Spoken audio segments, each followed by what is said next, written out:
Welcome back, guys and girls, and we are in Budapest, Hungary this week. This track is a very narrow circuit and they always refer it to as Monaco without the walls. So overtaking might be difficult here, but it can be done. So this track doesn't have very long straights and the direction of the car is always changing. So we've got those corners, and a lot of people also refer to it as a karting track. So let's get into some circuit stats. We have a 70 lapper, we have 4.83 kilometers of circuit length, and we have 306 kilometers of race distance. We also have 2 DRS zones, and the lap record holder here is Lewis Hamilton. He had a time of 1 minute 16.627 seconds in 2020. So let's see if his lap record can be broken. Just a fun fact, Lewis has won the most podiums here, and McLaren has also won the most podiums here. So the teams are going to go with a very similar setup to Monaco. So we're going for high downforce, so we get those grip on the corners, and it's also a high dig circuit.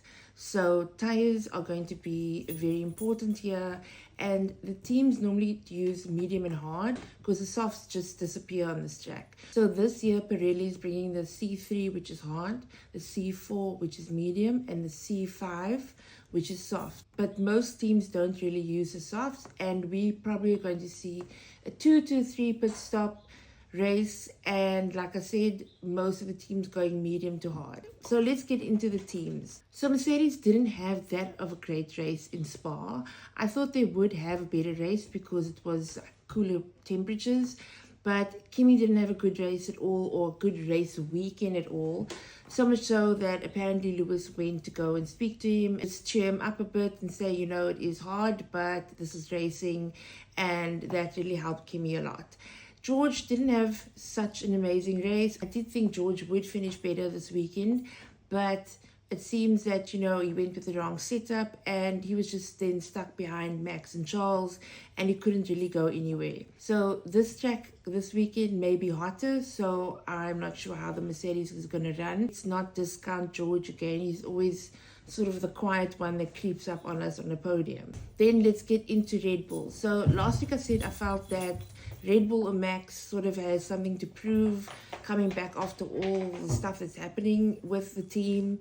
And I don't think Max had such a great race. Yes, he did well in the sprint and he did well in quali, but the race sort of let him down. Also, he didn't go with a great setup and he was very irritated. He wanted to race in the rain. Apparently him and Lewis wanted to, but the FIA obviously said they can't race. And a lot of people are complaining and saying, what is the point in holding up the race with the rain? And then the track became too dry. I just think driver safety is very important. We've had fatalities at Spa before, and they're probably very worried about that, or they don't want that. So it is a bit up in the air, you know, should we let them race and let there be issues, or should we cancel the race? I think that's a conversation for another time. Anyway, Yuki also seemed to be doing well in the first part of the weekend, and then of course, yeah, it didn't end up that way. For Budapest, I think that Red Bull may struggle with the corners. Some of the corners are suited to them and some are not. See what happens here with the corners. We know they're okay on the straights. I think the new team principal is doing what they can, and also Yuki seems to be much happier with the new team principal. Seems to have had a better weekend last weekend, even though he didn't place high. So it'll be interesting to see what happens in Budapest with, you know, all the team dynamics, and can the team do better, that kind of thing. So let's go on to my favorite Ferrari. So, you know, when we started the weekend, Lewis was out in the sprint, Lewis was out in the quali, and then we just thought, what is going on here? And we were all very hopeful with the new rear suspension, but Lewis was saying it wasn't helping. So, of course, he took the new power unit on Sunday, and everybody was like, oh no, he's starting from 18th. But he did really well. And I feel that the power unit helped a lot. You kind of saw that in the race, that he was able to go past a lot of cars from P18 to P4, and that kind of gave me hope that the car is a bit better, especially with the new power unit. And also apparently Lewis changed his race engineer, so his race engineer is also learning everything really fast. They came over to him now, and I see a bit of a change. I'm hopeful for Budapest for Hamilton because, like I said, he's a driver that's won the most races here. Also, did you know Oscar and Lewis are the only two drivers this year to win points every weekend? Let's get on to our hero, Charles. Charles did so well keeping Max off.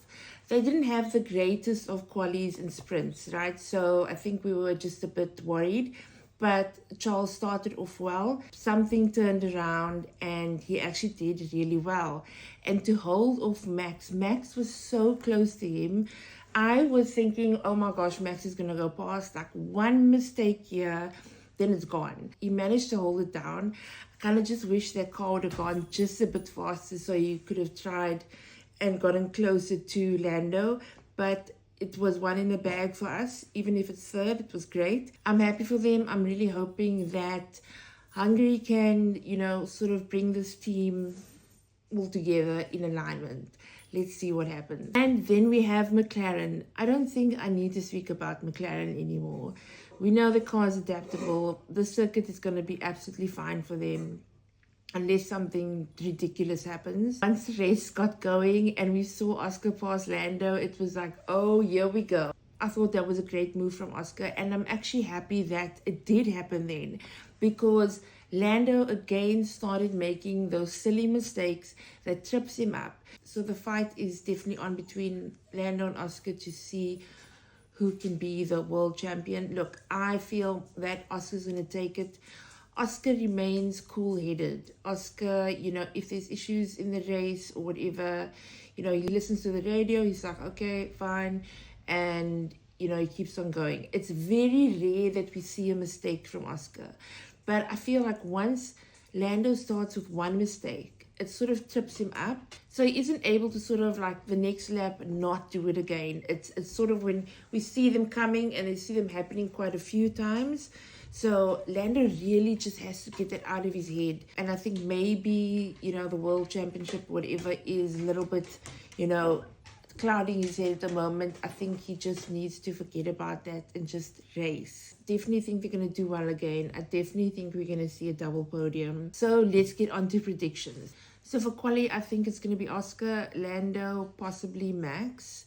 I obviously would want Lewis up there and Charles, but definitely I see, double lockouts situation there. And for the race, so in 2023, it was Max, it was Lando, it was Checo, Hamilton, and Oscar. And then last year, it was Oscar that won, it was Lando, and then it was Hamilton.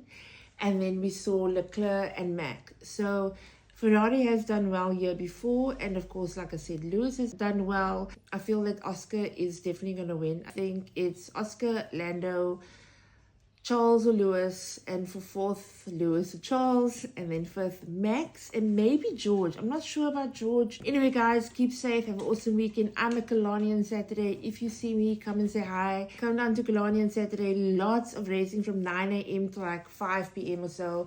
Lots of different cars in the race series.